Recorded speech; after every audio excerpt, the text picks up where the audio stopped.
নমস্কার, আপনারা দেখছেন আভাস নিউজ। আপনাদের সঙ্গে রয়েছে আমি অর্পিতা। শুরু করছি সংবাদ। দেবরায় চাকরি দেওয়ার নাম করে আর্থিক প্রতারণা মামলায় তৃণমূলের সাংগঠনিক সভাপতি সুজয় হাজরাকে নিয়ে মেদিনীপুরের বাড়িতে এলো সিআইডি। উল্লেখ থাকে, সুজয় হাজরার বিরুদ্ধে জমি কেলেঙ্কারির সঙ্গে সঙ্গে নানা অভিযোগ একের পর এক উঠছে। দেবরায় এক যুবক অভিযোগ করেছিল সুজয় হাজরা তাকে চাকরি দেওয়ার নাম করে কয়েক লক্ষ টাকা নিয়েছেন, আর এই চক্রের সঙ্গে সুজয় হাজরা সহ সুমিত রায়ও রয়েছেন। তাই সুমিত রায়কে জেরা করার পরে সুজয় হাজরাকে হেফাজতে নেয় সিআইডি। সেই মতো তাকে কলকাতায় নিয়ে গিয়ে সুমিত রায়ের সঙ্গে মুখোমুখি জিজ্ঞাসাবাদ করার পরে রবিবার দুপুর 1:25 নাগাদ সুজয় হাজরাকে নিয়ে সিআইডির একটি প্রতিনিধি দল তার মেদিনীপুরের বাড়িতে আসেন। সেখানে তদন্ত করে কিছু পাওয়া যায় কিনা তার তদন্ত করছেন। উল্লেখ থাকে, 2021 সালের পশ্চিম মেদিনীপুর জেলা তৃণমূলের সর্বময় কর্তার দায়িত্ব পাওয়ার পর থেকেই তিনি নিজেকে এক প্রকার নানা দুর্নীতির সঙ্গে জড়িয়ে ফেলেছিলেন। দলীয় কর্মীরা ভয়ে কিছু বলতে পারতেন না। সঙ্গে সঙ্গে তার কিছু অনুগামীও এই চক্রের সঙ্গে জড়িত ছিলেন। দলের টিকিট বন্টন থেকে পদ বন্টন সব কিছু টাকার বিনিময় করতেন। জেলার অধিকাংশ প্রাক্তন বিধায়কের সঙ্গে তার বনিবনা ছিল না। ফলে ধীরে ধীরে সংগঠনকে তলানিতে পাঠিয়ে নিজের সম্পদ যে বাড়িয়েছিলেন, আজ 4 মের পরে তা নিজেই বুঝতে পারছেন সুজয় হাজরা। তবে সুজয় হাজরা গ্রেপ্তারের পরে তার কয়েকজন অনুগামীও গ্রেপ্তার হয়েছেন।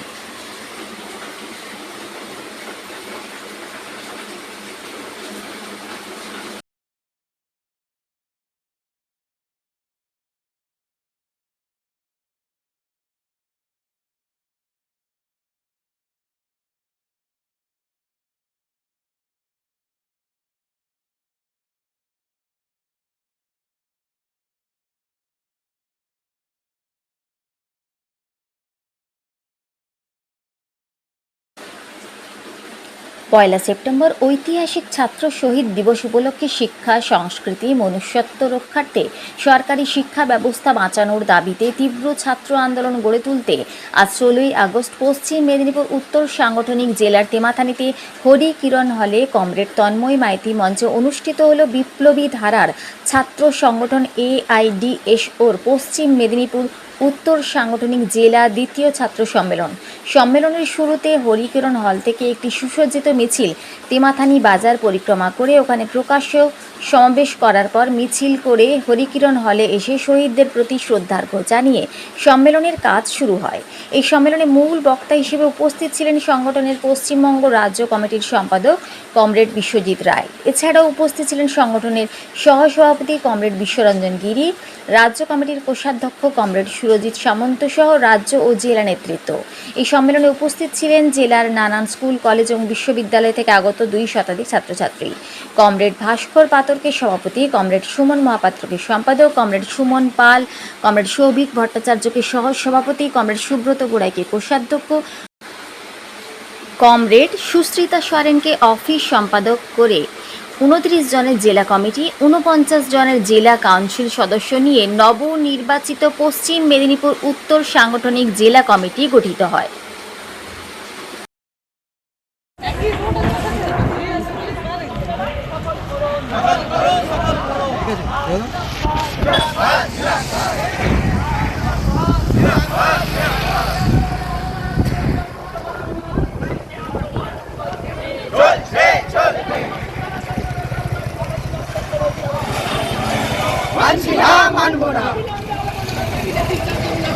দিতেই হবে দিতেই হবে দিতেই হবে।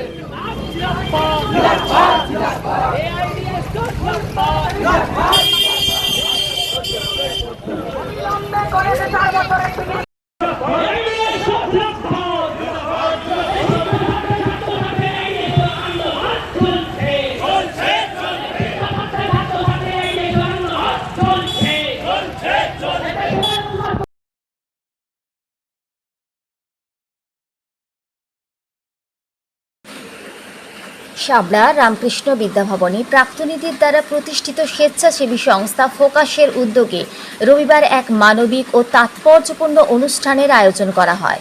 অনুষ্ঠানে এলাকার 65 জন দুস্থ ও মেধাবী ছাত্রছাত্রীকে আর্থিক সহায়তা প্রদান করা হয়। পাশাপাশি তাদের হাতে তুলে দেওয়া হয় বই এবং পরিবেশ রক্ষার বার্তা হিসেবে গাছের চারা। অনুষ্ঠানে উপস্থিত ছিলেন ফোকাসের সদস্যরা, ছাত্রছাত্রী এবং তাদের অভিভাবকরা। এছাড়াও উপস্থিত ছিলেন এগরা কলেজের অধ্যক্ষ ডক্টর পীযূষ কান্তি ত্রিপাঠী, নন্দীগ্রাম কলেজের অধ্যক্ষ ডক্টর রতন কুমার সামন্ত। এই মহতী উদ্যোগে নেতৃত্ব দেন সংস্থার সভাপতি সুনির্মল জানা ও সম্পাদক উমাশঙ্কর দাস। সংস্থার পক্ষ থেকে জানানো হয়, আগামী দিনে আরও বেশি সংখ্যক দুস্থ ও মেধাবী ছাত্রছাত্রীর পাশে দাঁড়িয়ে তাদের শিক্ষার ক্ষেত্রে সহযোগিতা করার লক্ষ্য রয়েছে ফোকাসের মূল কাণ্ডারি ভবতা সরঙ্গী বলেন, সমস্ত সদস্যদের সহযোগিতায় আমরা এই ধরনের একটি সুন্দর কর্মসূচি করতে পারছি। আগামী দিনেও সমাজের মানুষের পাশে দাঁড়িয়ে এই ধরনের উদ্যোগ আরও এগিয়ে নিয়ে যেতে চাই।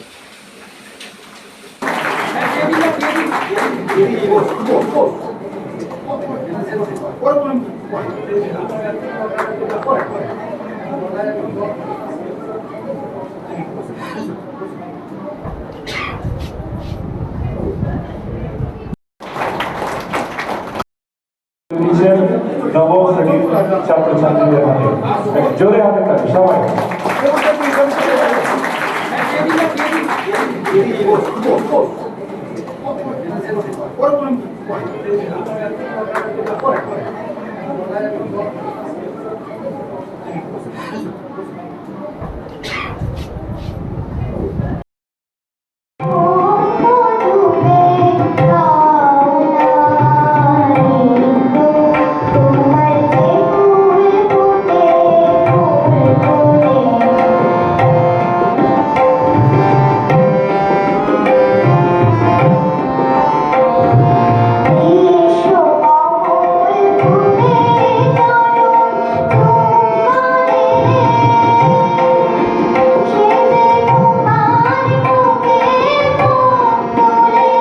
দাদা, আজকে সাবড়া হাই স্কুলে কিসের উপলক্ষে প্রোগ্রাম হলো? আজকে আমাদের ফোকাস একটা গ্রুপ আছে, ওখান থেকে যারা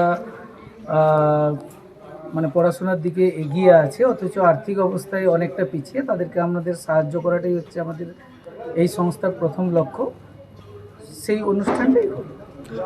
কতজন মতো ছাত্রছাত্রীকে পাশে দাঁড়িয়েছেন? আজকে প্রায় আমরা 65 জন টোটাল। আমরা আর্থিক সাহায্য করেছি 17 জনকে, বাকি বই খাতা সব কিছু দিয়ে প্রায় 65 জনকে আমরা সাহায্য করি।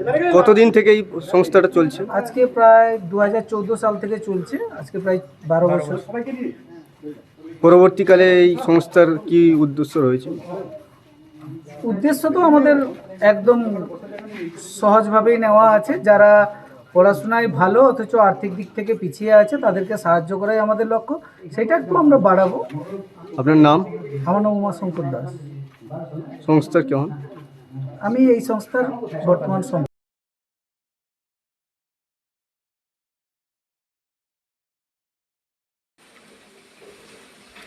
উল্টো করে জাতীয় পতাকা তোলায় অবমাননার অভিযোগ বিজেপির বিধায়কের বিরুদ্ধে।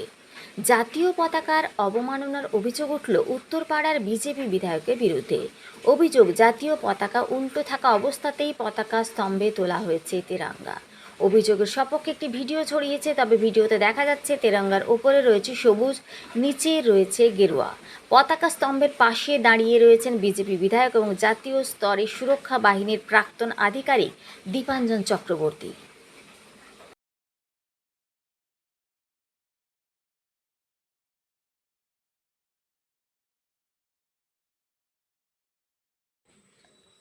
টানা বর্ষণ ও উপরের জেলাগুলি থেকে হু হু করে নেমে আসা জলরাশিতে চরম বিপদসীমার ওপর দিয়ে বইছে কেলেঘাই নদীর জলস্তর। পূর্ব ও পশ্চিম মেদিনীপুরের বুক চিরে বয়ে চলা এই নদীর রণমূর্তি দেখে কপালে ভাঁজ পড়েছে স্থানীয় বাসিন্দাদের। নদীর জল তীরের দিকে ধেয়ে আসে পটাশপুর, ভগবানপুর, সবং ও পিংলা ব্লকের বিস্তীর্ণ এলাকায় প্লাবনের বড়সড় আশঙ্কা দেখা দিয়েছে। গত কয়েকদিনের একটানা বৃষ্টিতে নদীটির জলস্তর দ্রুত বাড়তে শুরু করে। বর্তমানে তা বিপদসীমা অতিক্রম করে চরম বিপজ্জনক স্তরে পৌঁছেছে। নদীর বাঁধগুলি বহু জায়গায় মাটি আলগা হয়ে জরাজীর্ণ হয়ে পড়েছে। যে কোনো মুহূর্তে বাঁধ ভেঙে বা উপচে জল লোকালয়ে ঢুকে পড়ার ভয়ে বিনিদ্র রাত কাটাচ্ছেন নদী পাড়ের গ্রামের মানুষজন। স্থানীয়দের অভিযোগ, জল যেভাবে লাফিয়ে লাফিয়ে বাড়ছে তাতে নদীর ওপরের মাটির বাঁধগুলি তা কতটা সহ্য করতে পারবে তা নিয়ে সংশয় রয়েছে। পরিস্থিতির ওপর কড়া নজর রাখছে রাজ্য সেচ দপ্তরের ঊর্ধ্বতন আধিকারিকরা ইতিমধ্যেই ঘটনাস্থলে পৌঁছে বিভিন্ন ঝুঁকিপূর্ণ ও দুর্বল বাঁধ পরিদর্শন শুরু করেছেন। বাঁধ সুরক্ষায় মোতায়েন করা হয়েছে সেচকর্মী ও বালির বস্তার মজুদ। বিপর্যয় সামাল দিতে প্রশাসনের তরফ থেকেও প্রস্তুত রাখা রাখা হয়েছে রেস্কিউ টিম। পরিস্থিতি নিয়ন্ত্রণ ও বাঁধ সুরক্ষায় সর্বোচ্চ তৎপরতা চালানো হচ্ছে বলে সেচ দপ্তর সূত্রে জানানো হয়েছে। এদিকে নদীর জল আরও বাড়লে পরিস্থিতি হাতের বাইরে চলে যেতে পারে। এই আশঙ্কায় নিচু এলাকার মানুষজনকে নিরাপদ আশ্রয় বা উঁচু জায়গায় সরে যাওয়ার পরামর্শ দেওয়া হচ্ছে। আতঙ্ক আর উদ্বেগের প্রহর গুণে কেলেঘায় নদীর উন্মত্ত রূপের দিকেই চেয়ে রয়েছেন দুই মেদিনীপুরের হাজার হাজার বাসিন্দা।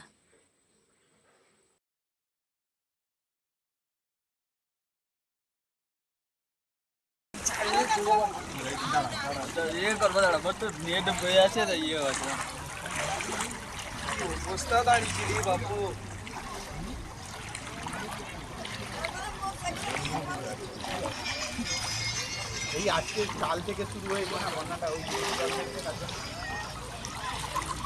আস্তে আস্তে বাড়ছে।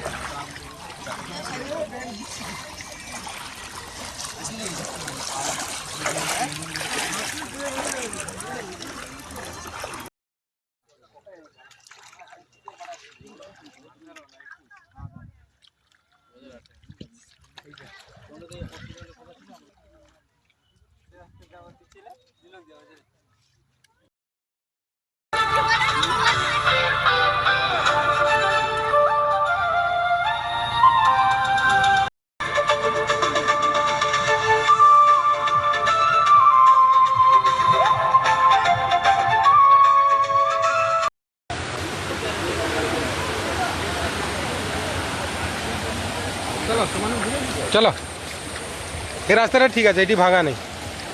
এখানটা এটা ঢালাই না, এই জন্য ভাঙা নেই।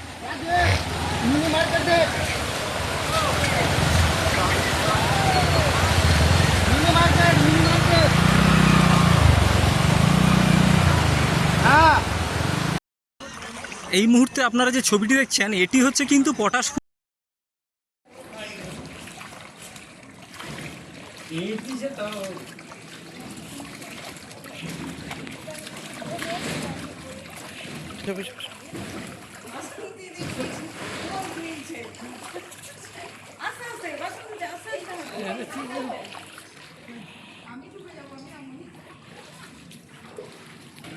ছাত্রীরা আর আসেনি না এটার জন্য, কালকে এসেছিল, আজকে ছুটি দেওয়া হয়েছে না, এত এর জন্য।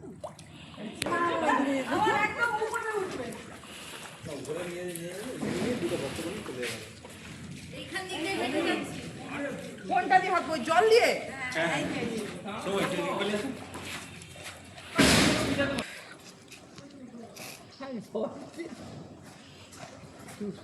এত জল?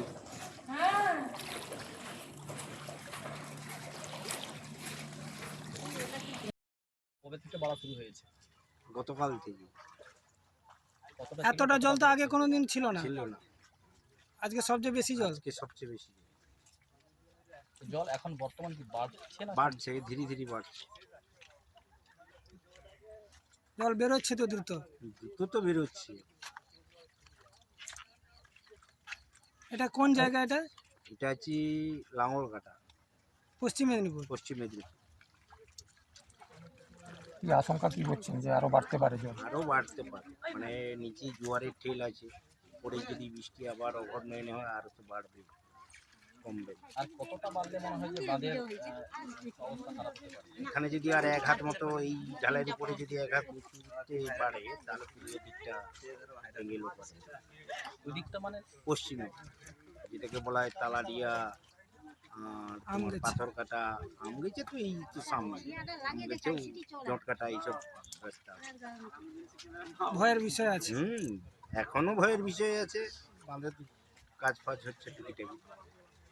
আপনার নামটা? আমার নাম গুরুপদ বেরা। গ্রাম? গ্রাম মকরামি।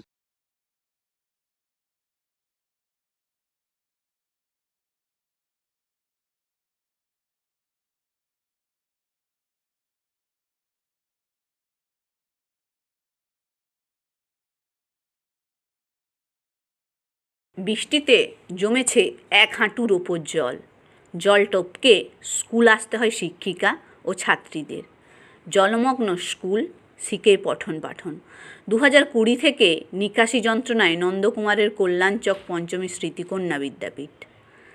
সামান্য বৃষ্টি হলেই জল জমে যায় স্কুল চত্বরে, আর টানা বর্ষণে তো কথাই নেই। ক্লাসরুম থেকে স্টাফ রুম সর্বত্রই এক এখন 1 হাঁটু জল, দুর্গন্ধময় নোংরা জল টপকে স্কুলে আসতে বাধ্য হচ্ছে ছাত্রীরা। জল জমে এলাকায় স্কুলের মাঠ, শৌচাগার থেকে শুরু করে চত্বরের পুকুরও। ফলে সংক্রমণের চরম আশঙ্কায় অনেক অভিভাবকই মেয়েকে স্কুলে পাঠাতে সাহস পাচ্ছেন না। নন্দকুমার বিধানসভায় শীতলপুর 10 গ্রাম পঞ্চায়েতের ভবানীপুর এলাকায় কল্যাণচক পঞ্চমী স্মৃতি কন্যা বিদ্যাপীঠের এই চিত্র দেখে ক্ষুব্ধ স্থানীয় বাসিন্দারা। স্কুল সূত্রে খবর, এই প্রতিষ্ঠানে প্রায় 650 জন ছাত্রী পড়াশুনো করেন। শিক্ষিকাদের অভিযোগ, বছর 6 আগে দীঘা নন্দকুমার জাতীয় সড়ক সম্প্রসারণের পর থেকেই এলাকায় জল নিকাশির সমস্যা ও মারাত্মক রূপ নেয়। সামান্য বৃষ্টি হলেই আশেপাশের জমা জল সোজা এসে ঢোকে স্কুল চত্বরে। বছরের পর বছর এই একই দৃশ্যের পুনরাবৃত্তি ঘটে চললেও আজ পর্যন্ত মেলেনি কোনো স্থায়ী সমাধান। প্রধান শিক্ষিকা স্বাগতা গোস্বামী আক্ষেপের সুরে জানান, 2020 সাল থেকেই এই ভোগান্তি চলছে। বৃষ্টি হলেই ক্লাসরুম, বাথরুম, পুকুর সব জলমগ্ন হয়ে পড়ে। প্রশাসনের বিভিন্ন দরবারে চিঠি পাঠানো হয়েছে, এমনকি সাংসদ অভিজিৎ গঙ্গোপাধ্যায় স্বয়ং স্কুলে এসে পরিস্থিতি খতিয়ে দেখে গেছেন। তা সত্ত্বেও স্থানীয় নিকাশি ব্যবস্থার কোনো সুরাহা হয়নি। জল নিষ্কাশনের জন্য গত কয়েক বছর ধরে জাতীয় সড়কের ধারে পাম্প বসিয়ে জল বার করার চেষ্টা চালাচ্ছে স্কুল কর্তৃপক্ষ, তবে তাতেও মিলছে না পুরোপুরি মুক্তি। ফলে চরম অনিশ্চয়তার মুখে পড়ুয়াদের ভবিষ্যৎ। জল জমে থাকার কারণে কেবল যাতায়াতই ব্যাহত হচ্ছে না, মারাত্মক ক্ষতি হচ্ছে পঠন পাঠনেও। শিক্ষিকা মহুয়ার কথায়, প্রতি বছর এই সময়ে সিলেবাস শেষ করা নিয়ে চরম সমস্যায় পড়তে হয়। সামনেই পুজোর ছুটি, তার আগে সিলেবাস শেষ করার চাপ থাকে, কিন্তু ক্লাসঘর জলে ভেসে গেলে পঠন পাঠন চালানো অসম্ভব হয়ে ওঠে। বাধ্য হয়ে তাড়াহুড়ো করে সিলেবাস শেষ করতে হয়। অভিভাবকদের ক্ষোভও চরমে। নোংরা জমে নামিয়ে মেয়েকে স্কুলে পাঠাতে রাজি নন অনেকেই। নবম শ্রেণীর এক ছাত্রীর মা ইপসিতা মাইতি বলেন, জল জমে থাকায় মেয়েকে স্কুলে পাঠানো বন্ধ রেখেছি। নোংরা জলে সংক্রমণ তো বটেই, বাথরুম ব্যবহার করা অসম্ভব। আমরা এর একটা স্থায়ী সমাধান চাই। তবে আশ্বাস মিলেছে স্থানীয় প্রশাসন ও জনপ্রতিনিধিদের তরফ থেকে। পরিস্থিতি মোকাবিলায় স্থানীয় বিধায়ক নির্মল খাঁড়া স্কুলের প্রধান শিক্ষককে ফোন করে প্রয়োজনে অতিরিক্ত পাম্পের ব্যবস্থার কথা দিয়েছেন। জেলা প্রশাসনও দ্রুত জল নামিয়ে স্কুলের স্বাভাবিক পরিবেশ ফিরিয়ে আনার আশ্বাস দিয়েছে। জমা জলের বিষয়টি খতিয়ে দেখার কথা জানিয়েছেন পূর্ব মেদিনীপুরের জেলা শাসক নিরঞ্জন কুমারও।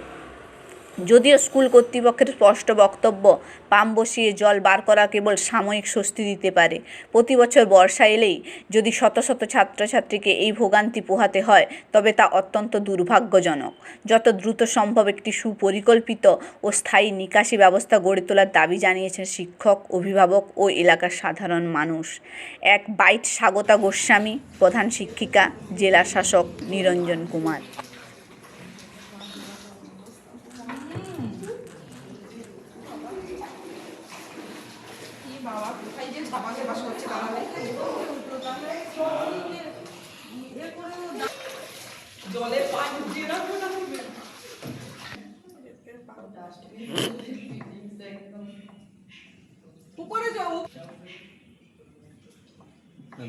শাড়ি কি একটা নাকি গর্জি?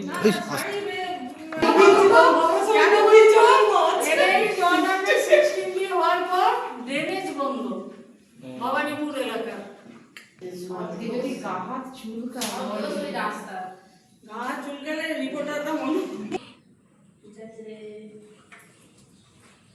অর্ধেক দিদিমণি আগে আসতে,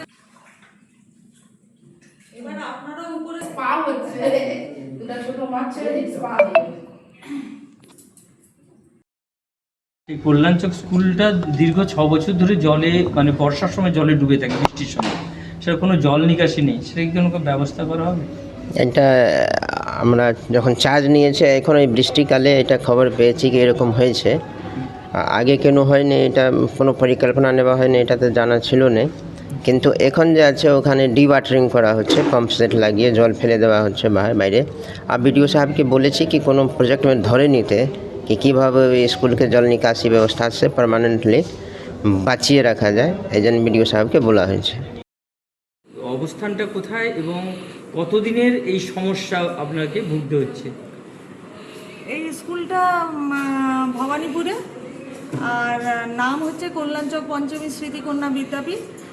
বিগত 2020 সাল থেকে এনএইচ এক্সটেন্ডেড হওয়ার পর কোনো কারণে ভবানীপুর এলাকার ড্রেনেজ সব বন্ধ হয়ে যায় এবং সমস্ত জল ওই এলাকার একটু বৃষ্টি হলেই আমাদের স্কুলে এসে জমা হয়, এবং এমন জমা হয় যে ক্লাসরুম, বাথরুম, পুকুর সব একাকার হয়ে যায়। এবং এই জল যন্ত্রণার জন্য আমরা চারদিকে চিঠিপত্র করেছি। মাননীয় এমপি সাহেব অভিজিৎ গাঙ্গুলিও এসেছিলেন, উনি দিল্লি থেকে অনেক ইঞ্জিনিয়ারদেরকেও এনেছিলেন, এবং মাঠ পরিদর্শন করার পর কোনো এক অজানা কারণে আমাদের আর সেই প্রজেক্ট ফ্রুটফুল হয়নি। এবং এবছরও অত্যধিক বৃষ্টির কারণে স্কুল জলের নিচে, প্রায় 650+ গার্লস স্টুডেন্ট এখানে পড়াশুনো করে, এবং অভিভাবকরা এই জল জমে যাওয়ার কারণে মেয়েদেরকে স্কুলে পাঠাতে চান না। কারণ সত্যিই তো এই জমা জলে ডেঙ্গুর মশা এবং অন্যান্য রোগ জীবাণুর উৎস তো অবশ্যই এই জল। আমি চাচ্ছি প্রশাসন যেন এই স্কুলের প্রতি একটু সদয় হন এবং জল বেরোনোর পার্মানেন্ট ব্যবস্থা করে দেন। অবশ্য যদিও এক্ষেত্রে বলা দরকার যে নন্দকুমারের বিডিও স্যার এবং শীতলপুর 10-এর প্রধান এবং স্থানীয় কিছু মানুষের সহযোগিতায় জল জমলেই বিগত 3 বছর ধরে একটা পাম্প চালানো হচ্ছে NH-এর ধারে, এবং সেই পাম্পটা চলার কারণে জল বেরো হতে সময় লাগে, কিন্তু 15-20 দিন পরে তাও একটা রিজনেবল এতে জলটা দাঁড়িয়ে থাকে। এবছর পাম্প চালাই, এবছর পাম্প গতকাল অনেক চেষ্টা করেও পাম্পটা চালানো যায়নি। যাই হোক, আজ সকাল থেকে নাকি পাম্প চালানো গেছে, কিন্তু অত্যধিক বৃষ্টি হওয়ার জন্য সকালে আমরা এখনো বুঝতে পারিনি জলটা কতটা কমলো। এই যা পরিস্থিতি, এখনো কতদিন জল থাকবে বলে মনে হচ্ছে? অন্যান্য বারে কী হয়, পাম্প চালানো হলেও জলটা প্রায় নভেম্বরের ফার্স্ট উইক অবধি কি পুজোর ছুটির পর এসে আমরা দেখি জলটা প্রায় অনেকটাই কমেছে, কিন্তু মাঠের ওই ধারের দিকে, প্রাচীরের ধারে টারে তখনও অবধি জল থাকে, এবং পুরোপুরি শুকনো হতে এটা প্রায় ডিসেম্বর জানুয়ারি হয়ে যায়। তখনই আমরা স্পোর্টস, স্টোর্স, অ্যানুয়াল ফাংশন এগুলো করতে পারি। এবছরও কি সেই সম্ভাবনা রয়েছে? টানা বৃষ্টিও তো হচ্ছে এখন, টানা বৃষ্টিও এখনো হচ্ছে, ওই জন্য বুঝতে পারছি না জলটা কতটা কমেছে।